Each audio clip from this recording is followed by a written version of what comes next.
Ini titi besi air banun. Kalau geng off-road, depa akan ikut titi ni lah, cross sungai ni. Ini kami dah sampai, tapi kami naik boat ni. Tu boat ada di bawah. Tu dia naik boat di bawah tu. Abad naik kot tu. Dia dah sampai. Tu dah antara peserta yang dah berjaya sampai di sini. Ini Encik Syuib. Tu dia rasa bangganya. Okey.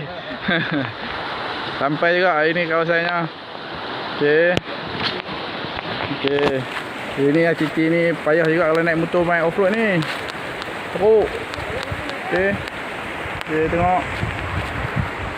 Tu dia. Kami main kat tu, sungai tu. Okey. Ni sungai sebelah sini pula. Okey. Sana. Okey. Tu dia. Itu driver boat duduk bawah. Tu dia. Kami main daripada Tasik Belum tadi tu.